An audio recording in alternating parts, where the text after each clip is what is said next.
This is the Pick Six podcast, along with Abby Barmore and Evan Bland and Tom Chattel, who may be joining us. We'll see. We'll see. I'm Sam McKewon of the Omaha World-Herald.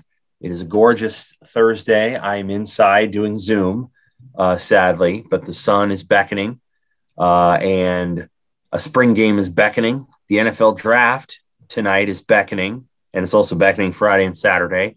And a big home series for Husker baseball is beckoning. And it just looks like it's a lot of work for us, to be clear. We're doing a lot of work here at the World-Herald on these topics, but it should be a lot of fun this next 3-4 days for Husker fans. Obviously, they've had some fans at the baseball game, so it's not entirely a reopening, but it feels like a grand reopening.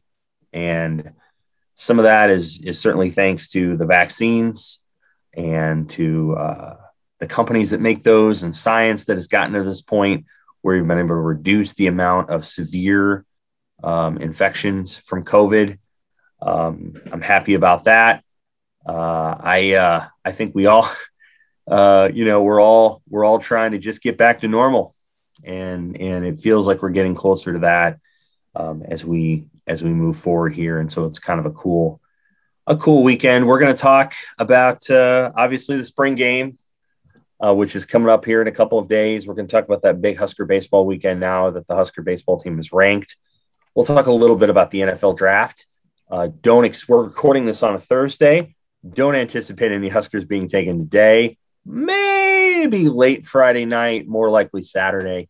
You'll see one for sure, and maybe two taken on Saturday. So we'll get to all that.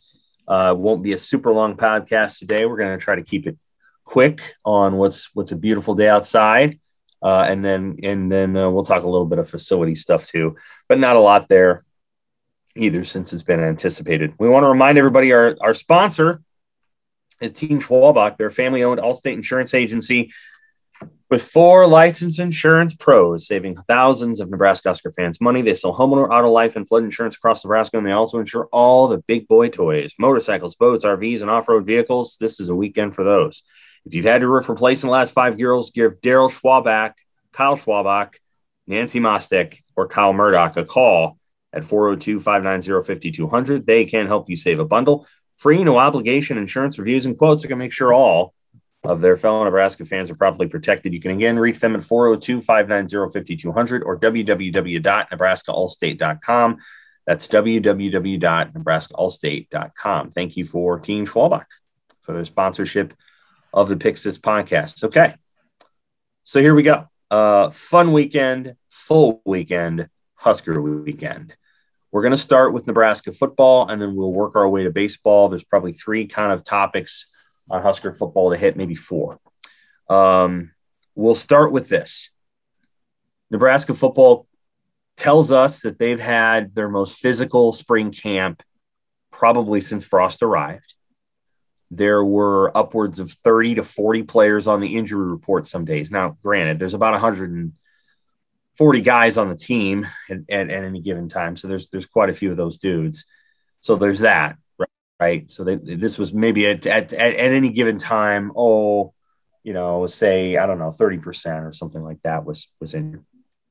The number 1 recruit in the 2021 class, Thomas Fidoni, hurt his knee on a non-contact play and is out for until basically mid-season. So he's suffered a severe knee injury. By the way, it's not necessarily better when they suffer an injury and it's non-contact. Sometimes that's not a good thing. Sometimes when they suffer a contact injury, it makes a heck of a lot more sense. And there's not a lot of questions on defense. There's a few questions on offense, and there's a lot of players we'll be watching. And it's a weirdly odd, big recruiting weekend, even though they can't really do anything with the recruits other than allow them to sit in the bleachers and watch the game and have a runza. Where do you guys want to start? Go for it. Well, let's touch on recruiting real quick, since that's something that, Abby and I were writing about this week. It is interesting, isn't it? Because it's not an official visit. It's not an unofficial visit. It's like something below that, whatever you want to call it, an unofficial, where anyone who wants to show up has to drive themselves up or fly themselves in, buy their own tickets, sit in relative anonymity among 40,000 or so fans inside Memorial Stadium. It's going to be really interesting. Just in the 2022 class, there are at least 9 guys who are confirmed who will be there, probably more, right? I'm sure we'll at some point hear about a guy or two who showed up and just kind of passed through unnoticed. I think Ryan Held said yesterday, Nebraska coaches aren't even going to turn and wave to these guys if they spot them in the stands because they don't want to risk any kind of strange violations or whatever it might be related to the NCAA. So, right.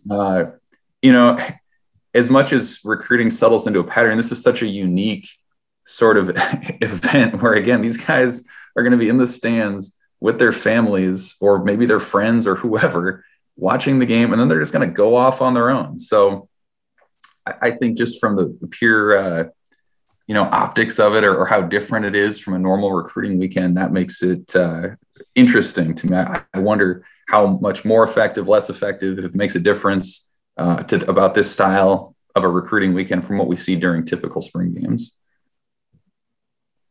Well, they're going to be able to see the fans, and I think that's the big thing. The atmosphere will be fun, and in some ways, it might even be more experiential and helpful for them to be up with the crowd.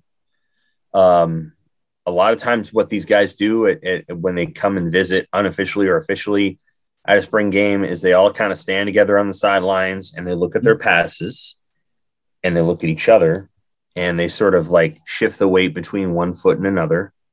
And it's kind of a static experience. That part of it is. The other parts are not. They're very interactive. Otherwise, they can see this, the buildings and talk to the coaches. That's the thing they can't do this weekend. But the thing that they can do is be a part of that crowd, not like set apart and standing on the sidelines in their puffy coats. Because they almost always, the Husker guys give them like puffy coats to wear, like if it's gold or, whatever it is. And again, they look at their passes a lot. They twist their passes around. Like it's just a thing that they do. They talk to the people who are hosting them. So this will actually be good in the sense that they'll just be able to experience what it's like to sit in the bleachers. There are supposed to be some really special players who come up, both for 2022 and 2023. We're going to start with the 2022 guys who are coming up. The biggest name is MJ Morris, who's a quarterback from Atlanta. His top schools are Florida State, Georgia Tech, and North Carolina State, and the Huskers. And Florida State now has 2 quarterback commits. So Florida State's out. So it's really down to those 3 teams. And it could be down to Nebraska against Tim Beck at North Carolina State. And I know, Evan, you talked to MJ about his trip up here. Yeah, it's a really interesting case. He has already been to spring games at Florida State, which you mentioned. They just got that commit from AJ Duffy, so they're out of the mix at this point. But he went to a spring game at Georgia Tech too. And he said they had a handful of fans there, but he was looking forward to this situation at Nebraska. What is key for people to know about MJ Morris coming this weekend is that he plans to make a decision in May. He said this is going to be his last stop at Nebraska here before he commits somewhere. So Nebraska is going to get the last crack at him, albeit in this unorthodox sort of situation. They offered him a long time ago. Coaches have had a relationship with him for quite a while. Stanford was another school he mentioned as a possibility, but he's coming up with family. They're going to check it out this weekend. And as we know, Nebraska has an opening in this 2022 class. They like how he could fit in as both a runner and a passer, a quick blinker, all that stuff that we hear about Nebraska recruiting and quarterbacks. MJ Morris out of Atlanta has this. So he'll be here this weekend. The thing about NC State that kind of gives them a little bit of an edge in a sense is that one of his best friends plays there. And so when he went to an open practice there recently, he had a chance to interact with those players in a more informal setting, similar to what Thomas Fidoni did with Nebraska last year, where he had a connection to the team, and that ended up helping turn the tide. So that is an in that NC State has. He said he's not expecting that at Nebraska this weekend. He doesn't really know any of the players, so it seems unlikely that some sort of an organic gathering will occur in the same way. But again, Nebraska is going to get the last crack at him. it's invested in him for a long time, and it's his first chance to see the campus. And how many times do we hear about guys who have their eyes opened when they get to campus and they see all the stuff that they maybe just saw virtually or things like that. So it'll be definitely one to watch with Morris here coming up pretty soon.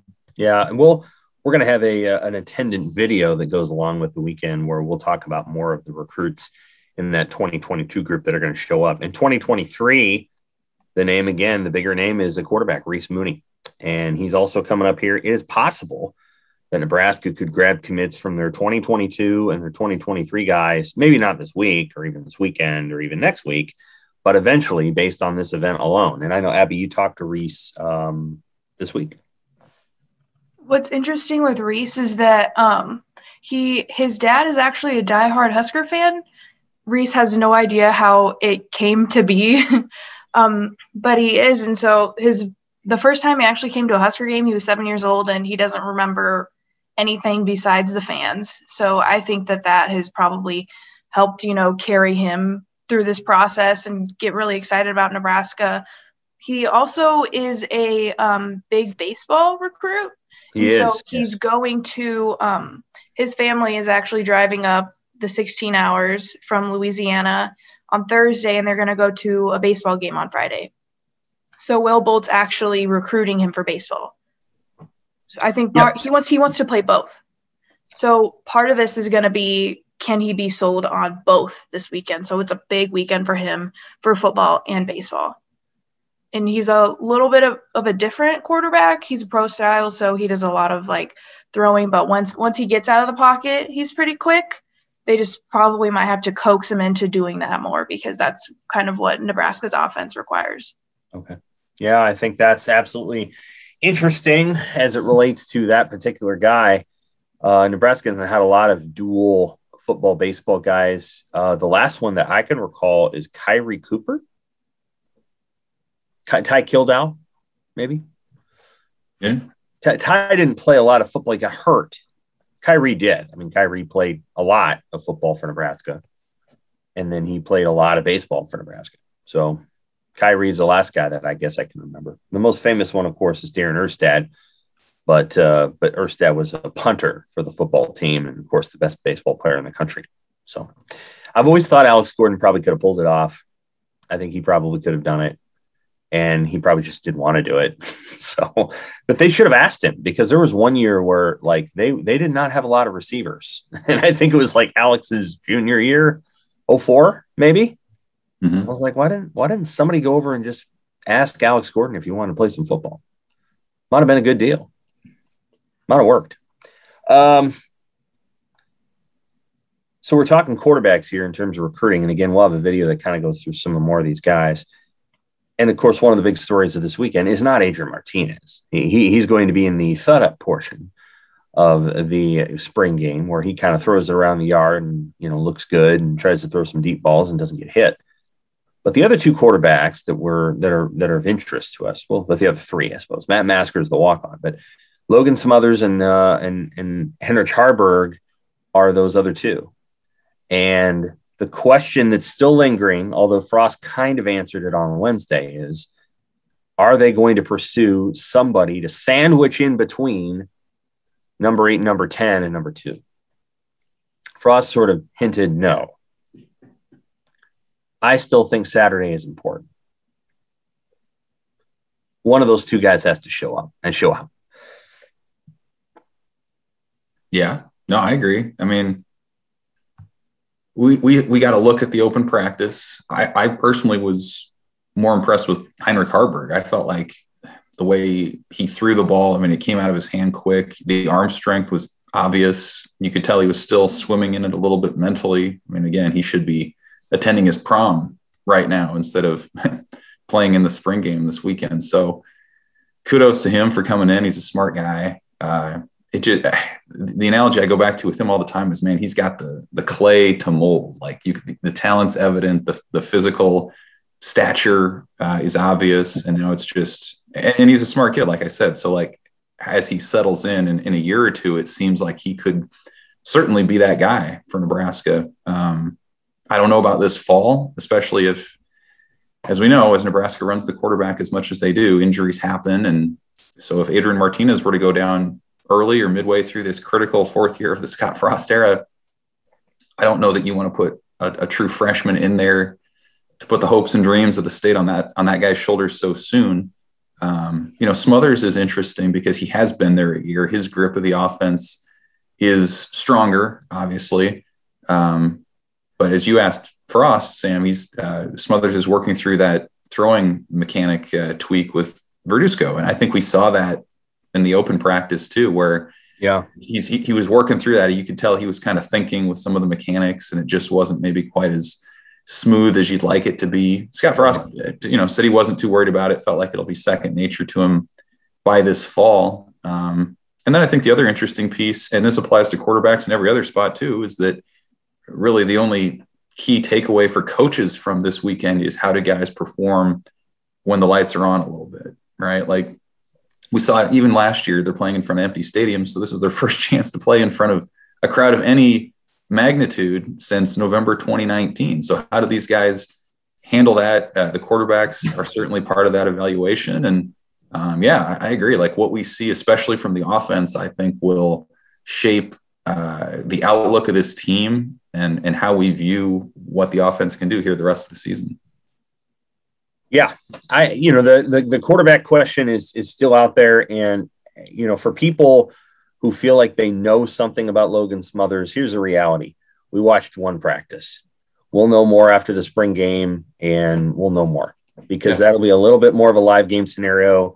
It probably won't be like 7-on-7. There will be some sort of pass rush. It'll be a little bit more put together. And then in the second half, they're going to have these guys are going to have to play because they only have 4 quarterbacks. So they can't put in 7 string. I mean, they Smothers and Harvick will play in the second half. And we'll learn a little bit more about them. We'll learn more about the running backs too. And that's a position that also on Saturday, I think is a little bit more important than maybe some of the other positions on the team, like outside linebacker or inside linebacker or defensive line. The running back position is a real unknown. It was kind of funny listening to Ryan Held yesterday. He was like the hardest working man in showbiz. Like he's a little out of breath. He's a little manic. He's a little funny. And you're just like, you've been working real hard to find a starter. And he's really struggled in the sense that his guys have not always been healthy. But he said the word Sevion Morrison in a way that was like encouraging. I know that's a guy that they really, really want to see. And if he's the player that they think he can be and the player he was in high school, he's going to pop off the field Saturday. If he's that guy, we'll see. I mean, he's only had 2 weeks of camp. But Morrison is a person I would put in that Fidoni, Manning. I mean, he has a lot of ability. He has a lot of potential. There were some questions about whether he qualified to get here. That was part of the issue with his recruiting. Arkansas and Baylor went after him pretty hard. So did Nebraska, obviously. Nebraska won that. But this is a guy that would fit in really well at a lot of schools if he's full bore.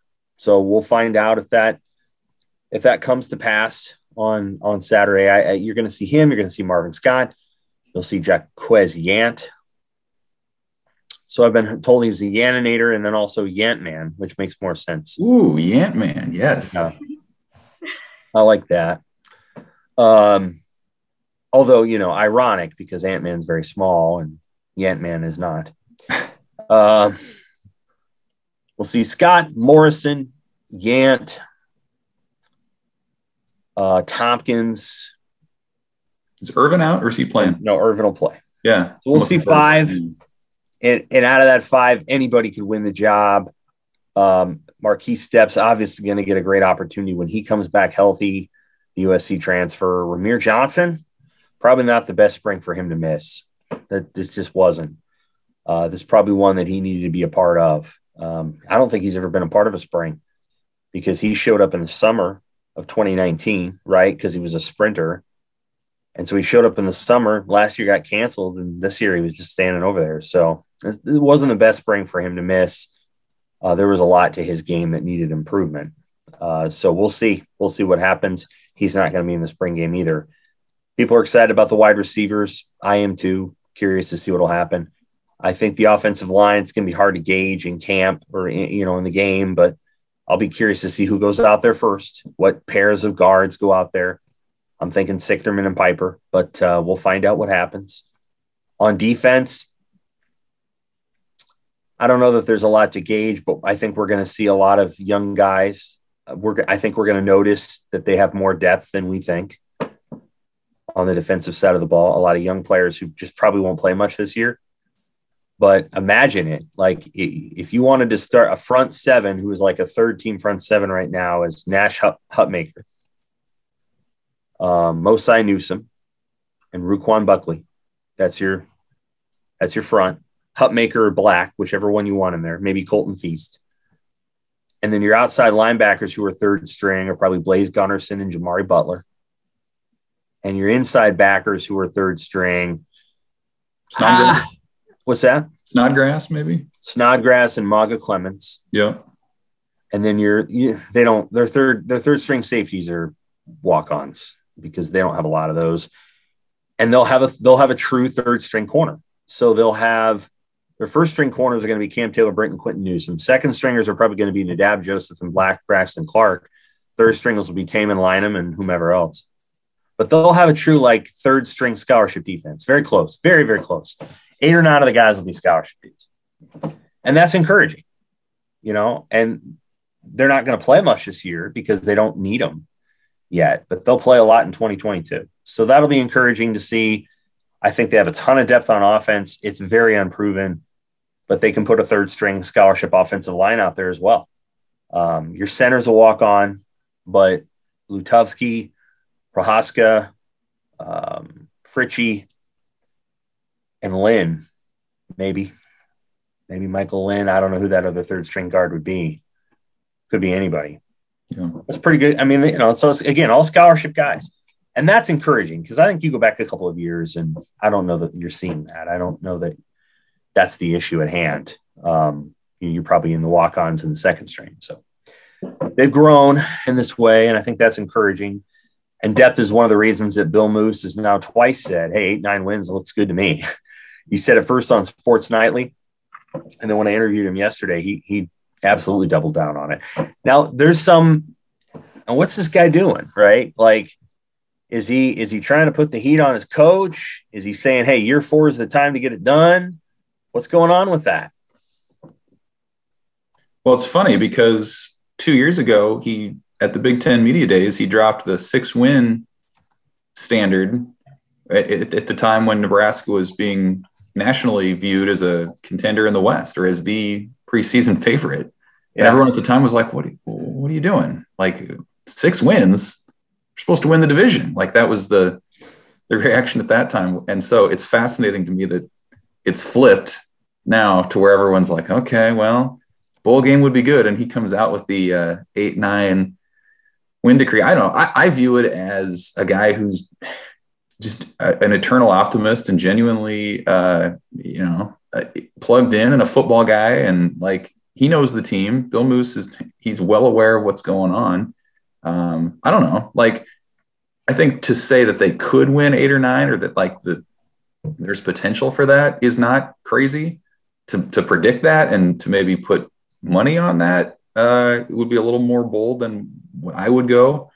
But, it's a guy, this is his coach. This is the 4th year. I think the sentiment that, could they win 8 or 9? Sure. I don't think that's totally outlandish. I wonder who he thinks they're going to beat based on the schedule. Like, I wonder if he's just thrown out that number, if he like sat down, looked at the schedule, calculated it, looked at the possibilities. Because I think he's looked at it. Yeah, probably. Well, you said Abby, I'm confident that he knows the schedule really well, and he knows where the 8 or 9 wins would be. Yep. And Sam, you said it before too. Like the schedule is certainly difficult, but maybe it's not as difficult as the names on the schedule would indicate them to be. Michigan State, Michigan, like these are schools that the knee-jerk reaction is, those are pretty good teams. But in this moment in time, it's not. If they played this schedule 3 years ago or 4 years ago, then maybe it's a little more difficult than what it is right now. So it does seem like it has, as tough as it is, it does feel like it maybe has been overblown a little bit just because of the name brands of the opponents. And he mentioned the home schedule and the fact that you get Northwestern, Wisconsin, and Iowa at home, and you can beat them. So beat them. Nebraska needs to close the gap with Wisconsin. That has to happen. It's not that I don't respect their program. I do. But Nebraska's lost to Wisconsin by 17, many points in 2019. I can't even remember. 16. I don't know what the score of that game was. And then they didn't play last year under Frost. They need to close the gap there. Wisconsin's they're just not that much better. They're not. And Nebraska closed the gap very quickly with Iowa. Everybody saw that. Like, they played Iowa really close. Now, they haven't beat them yet, but every game with Iowa has gone down to the final drive. So Nebraska has matched up pretty well with what I think are very good Iowa teams, incidentally. Wisconsin, that hasn't happened yet, and it needs to happen because Wisconsin is not that much better than Iowa. In fact, over the last 3 years, they haven't been better than Iowa. Iowa's probably been a better program. And I don't like the Minnesota game. Don't like the way Minnesota matches up with Nebraska. I think Minnesota is a more effectively, they just have a better setup to play Nebraska than Nebraska has seemed to have had to play them. So, but yeah, absolutely. I think the 8-9 wins are there. One thing that I'll note, in Bill Moose's fourth year as the AD at Oregon, they went 8-4. And they really went 8-3 because they only played 11 games and they went 8-3. So that was what they did then. And then they went on to be very, very successful. So from there, they went to be 9-3. And then from there, they went to the 2000 season. I think they were 10-2. And then in 2001, as everybody remembers, they were 12-1. And, people, they kind of got screwed and all this other stuff from playing in the national championship. I know most believes that. And they probably did. I've never quite figured out how Nebraska and Colorado finished ahead of Oregon that year, but whatever. In the fourth year of Mike Leach's tenure at Washington State, which, remember, was Moose's hire there, they went 9-4. So they went 3-9, 6-7, 3-9, 9-4. And from there, they went 8-5, 8-5, 9-4, 11-2. So I think his thought process is we're at that 4-year mark. Let's see it. They're all your recruits, or darn near. They're almost all his recruits. And the guys who aren't his recruits are the guys that they wanted to come back and chose to come back. And that was Dismuke, Doman, Stilley. Yeah. And then a couple offensive linemen. That's it. The Matt Sichterman. That's it. There's just nothing. There's no culture, problems left. I mean, it's all Frost guys. So I suspect that the thinking there is, if you think you've got the guys in the way that Moose said it is, they have courage, cause, and confidence. And that's interesting. But, he feels like they got all those stars aligned in the culture in the locker room. So now you just got to play the games. You got to win them. And you've got a lot of tougher teams at home.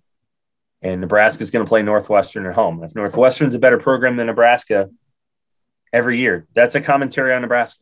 Northwestern's a great program, great team, awesome facilities, all that. But there's no particular reason that program should ever be better than Nebraska. Doesn't mean they can't beat Nebraska, but there's no particular reason you should go into a game and Northwestern should win half of those games. And they have. And that's a commentary on where Nebraska is, not on where Northwestern is.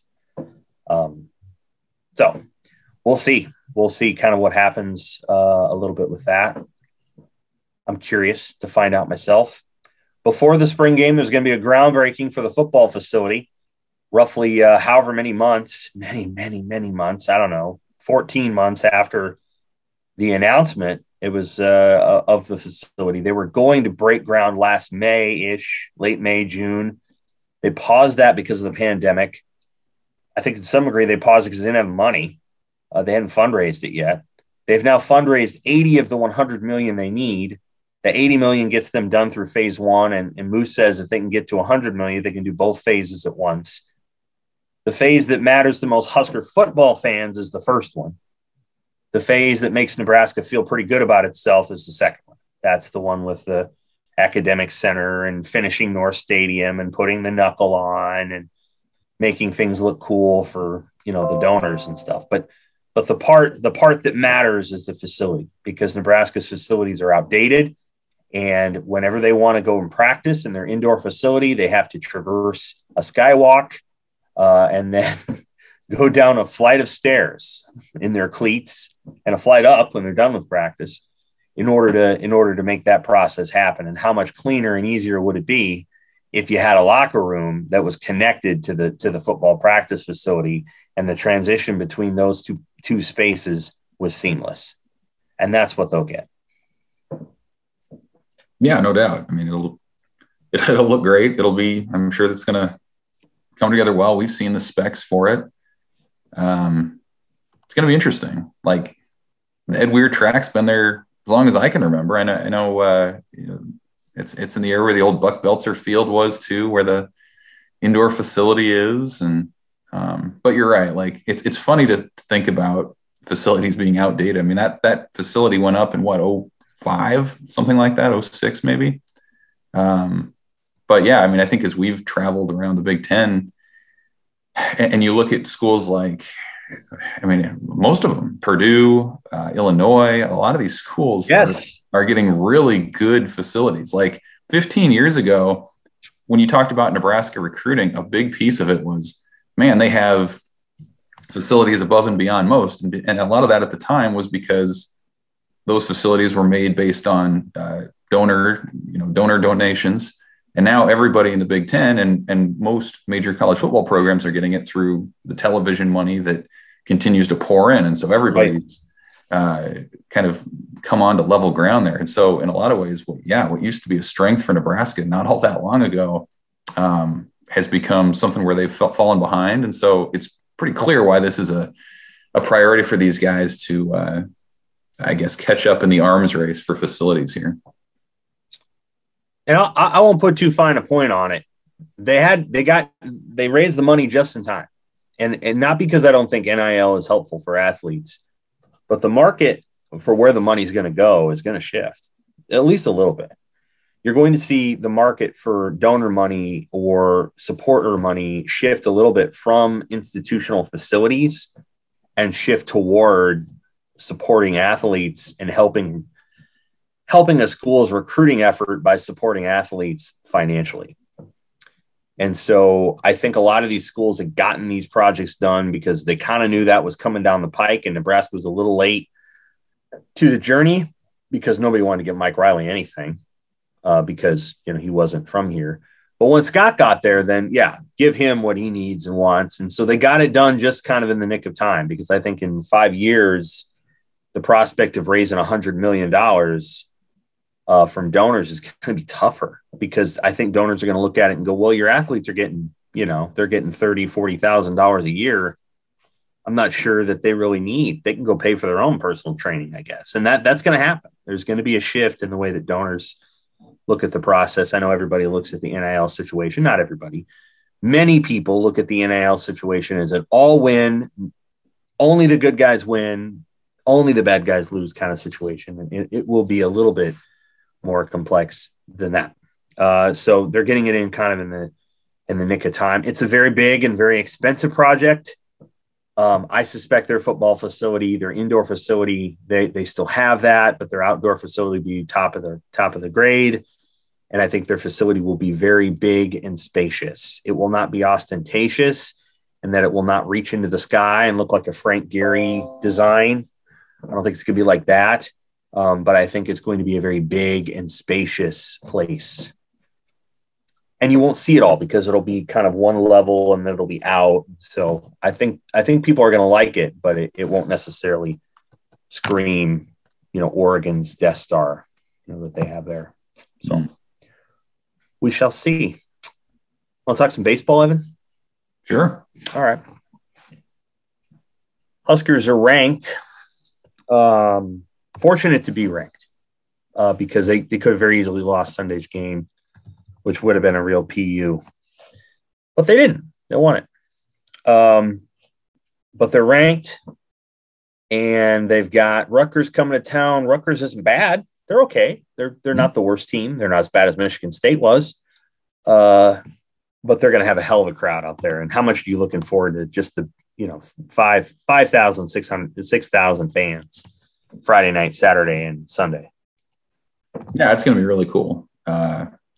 You think how far it's come in the last 2 months. They were opening on the road in front of friends and family, people getting temperature tested in Minneapolis. Right. And now here we are heading into May where, 6,000 plus potentially. These are always the big weekends for Nebraska baseball anyway, because of the spring game, and that they don't always overlap, but when they do, they have gotten some of their biggest crowds since Haymarket Park opened almost 20 years ago. So certainly Saturday, I imagine, will be electric. People migrating over from the spring game at 1 to the baseball game at 4. And I think you're starting to see a little bit more, and we'll probably get a little taste of this, of just the excitement around the program. It's one thing to show up and just be there and enjoy it, and that's always fun anyway. But when you're cheering for a team that's in first place, that's fun to watch, that it could potentially host a regional down the line and gives you kind of the whiff of the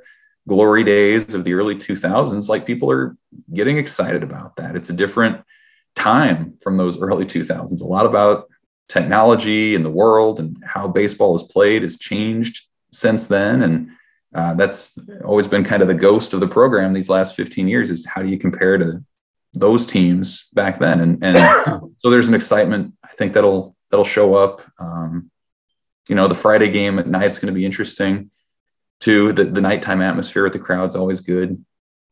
And then I think it's stark too how much Nebraska. We all knew, like, going into the Big Ten era, like how Nebraska valued baseball higher than most programs. But man, do we see that illustrated this year in terms of attendance? And I know it's not all about passion. There are states like Michigan that are getting hit with COVID harder than Nebraska and such. And so certainly there's bigger picture things to be aware of there. But man, this is a weekend where Nebraska is going to have 5,000 or 6,000 people. It's going to be electric. And then you look at a team like Michigan, who is right behind Nebraska, game and a half back. They haven't played in front of more than 250 people this year. And again, that's not all because of the popularity of the program, but it just really shows how far this thing has come, I think, for the baseball program, where the excitement level is. And, you have a couple more home series still after this, Northwestern later this month, and the big one against Michigan to end the season, maybe a regional after that. So the weather's warm. It's going to be, I think this is kind of the start of what should be a fun 5-6 weeks here coming up. So Michigan and Indiana are the teams that are behind Nebraska at this moment. We'll talk a little bit of the horse race here. Both of these teams are in serious RPI trouble. So Michigan lost 2 to Rutgers last weekend. They're now at 90th. Indiana has not played anybody yet, really, so they're down at 128th. They kicked the dirt all over Minnesota. They've won 7 of 8. Indiana has. So they're winning games, but they're playing, again, you cannot overemphasize. And I've watched the games too, so I feel like I can say this with some of the teams in this league really did not get it going this spring in terms of like playing baseball, good baseball. Because Evan, you've watched all the games. I refuse to believe that these teams would have been this bad if they had it normal run of the season. Minnesota lost 23-1 to Indiana on Sunday, and Michigan State made a hell of a lot of mistakes in Nebraska's games. I don't think that was Nebraska's best weekend of baseball. And they found a way to eke it out on Sunday, but that wasn't Nebraska's best weekend of baseball. But Michigan State made a lot of mistakes. They just, they hurt themselves at times with a lot of different things. And then they got obviously a spectacular pitching performance in one of the games. But so you just kind of look at the league and you're just like, you just can't let your guard down. And Rutgers was good enough to beat Michigan twice. Mm-hmm. That means they're probably good enough to beat Nebraska once this weekend. I don't know that they're going to be able to handle the crowd the crowd gets to. I think will get to these guys a little bit, but I think they're good enough to beat Nebraska once this weekend. But Nebraska could also sweep them, and sweeping them would be a big deal because I think it would again send messages to the tournament committee and the people who are doing the rankings. Yeah, being number 22 in the country is not a joke. What do they got to do to get, what do they got to do to get a sweep this weekend? And would you agree that the Michigan State weekend was one of their weaker weekends of baseball? Oh, certainly. Yeah. I mean, that's what I wrote for the preview was I thought it was an ironic top 25 debut for Nebraska because it was their shakiest performance. When you dive into it, the offense was anti-clutch, couldn't get a bunt down. The defense it was still decent, but it was as poor as it's been all year in terms of errors.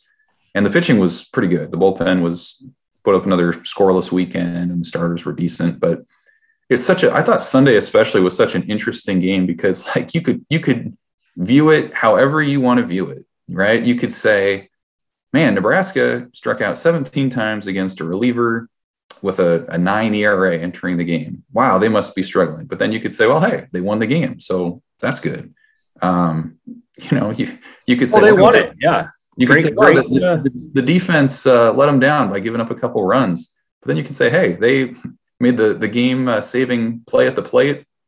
They had another couple spectacular outfield catches from Cam Chick and Mojo Hagee as well. So like, however you want to view Sunday's game, you can view it that way. Like they won against Michigan State team with one of the worst RPIs in the Big Ten. Like, you could argue they were up 6-0 in that game. They could have cruised. So like, it was such a fascinating, I think it was fascinating to see how people perceived that game because you could take it however you wanted to take it. But this weekend, yeah, I mean, Rutgers, their strength is their pitching. They're a top 80 team nationally in terms of ERA.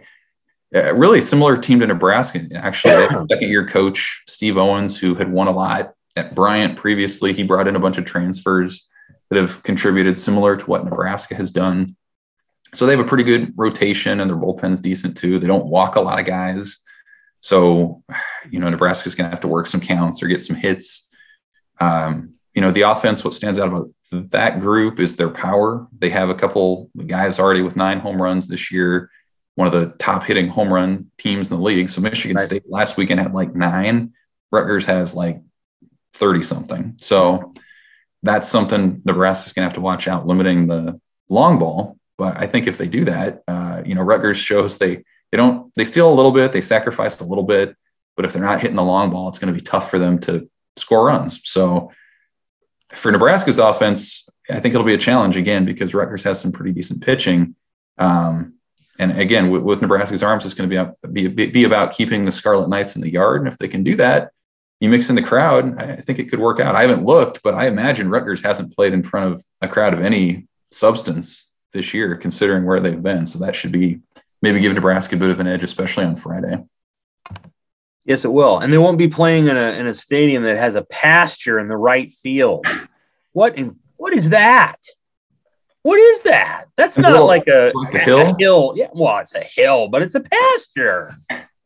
Apparently it's there. I heard it was there because there's a creek past right field. And so it's almost like it's like a little natural dam that I don't know, helps keep the water out when it raises up. Okay. Yeah. And apparently listening to the broadcast, there were like people wandering a couple people wandering back in the woods. Sure. Back past right field. So, who knows? It's a pretty campus. I'm assuming that's the Cedar, whatever, the Red Cedar River or whatever it's called. But I think so. I mean, it's like a pasture. Yeah. And the broadcast for that was like the, what do you call it for football? The all 22, where it was just totally zoomed out. You got like the whole field the whole time.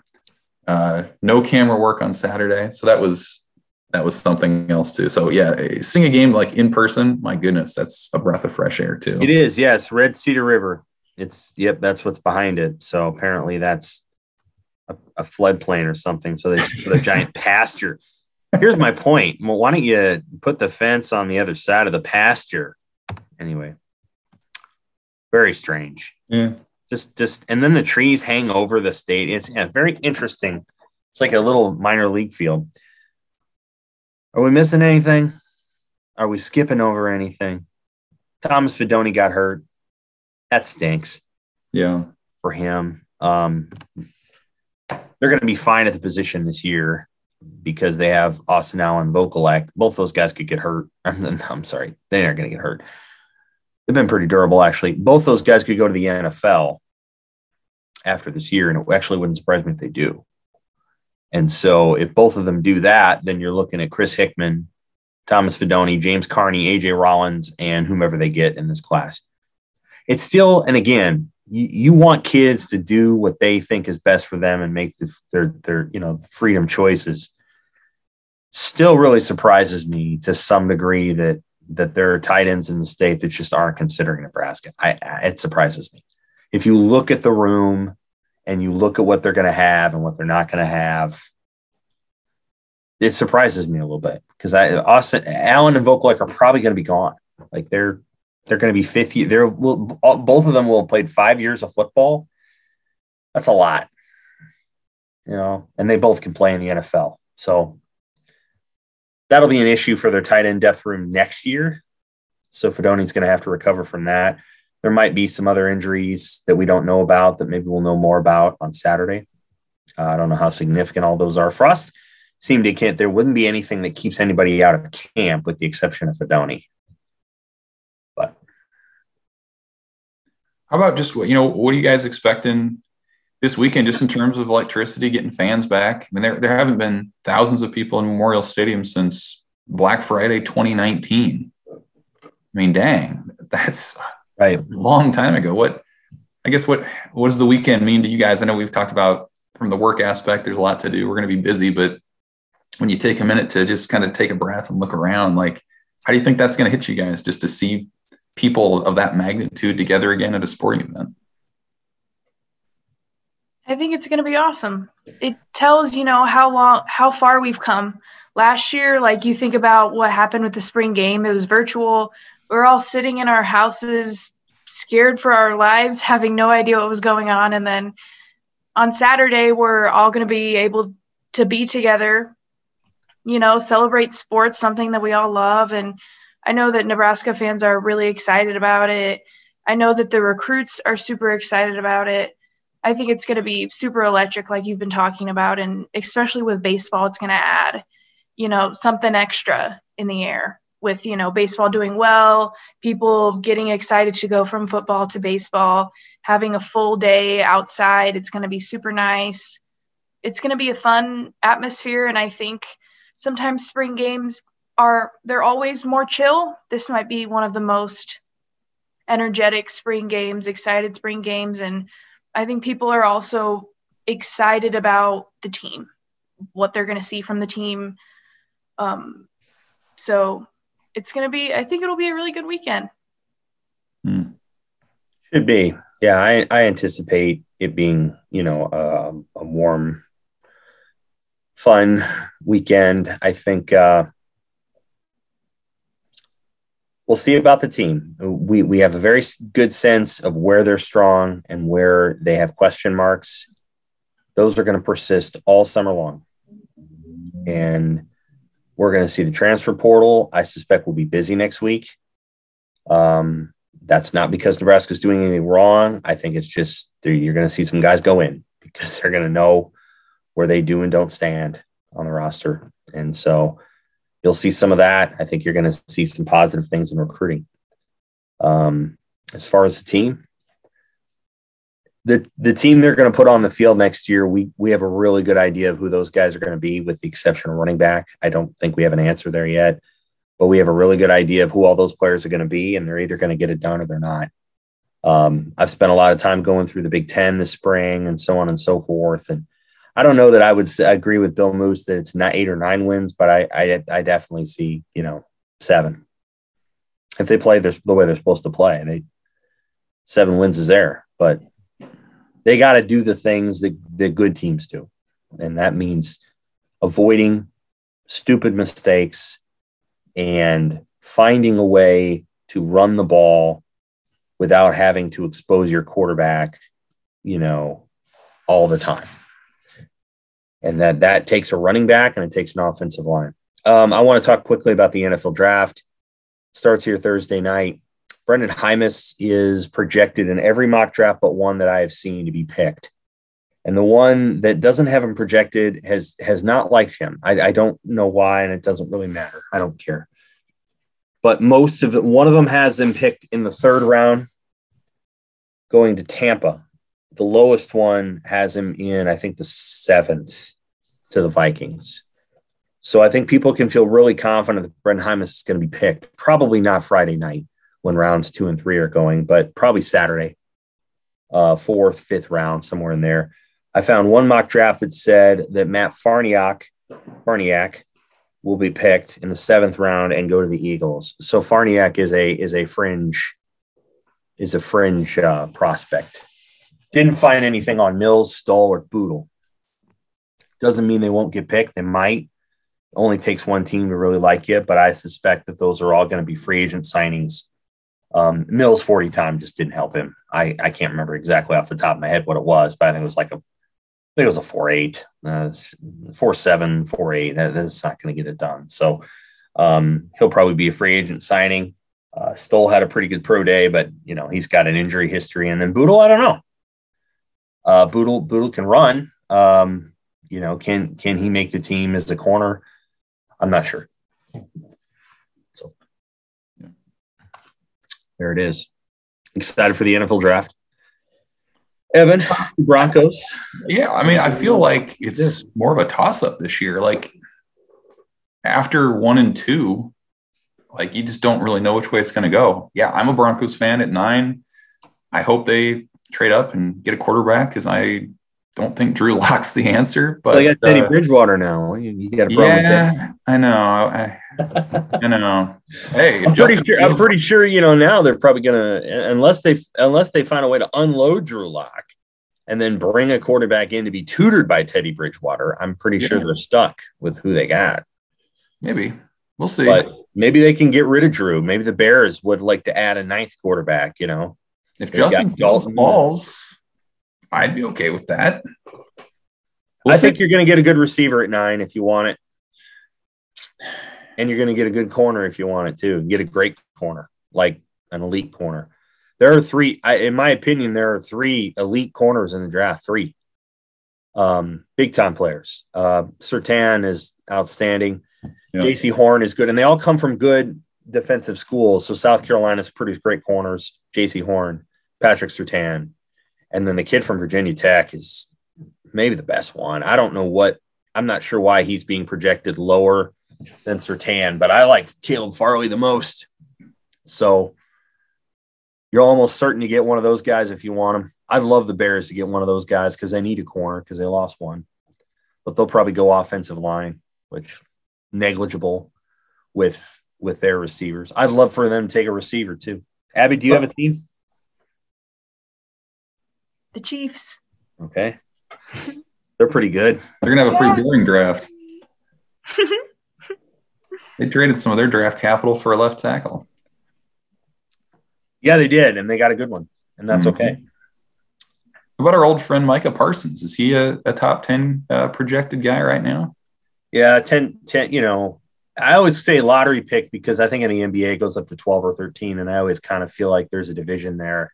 Once you get below 15 in the NFL draft, it's kind of hit or miss, but anything above it's usually pretty good.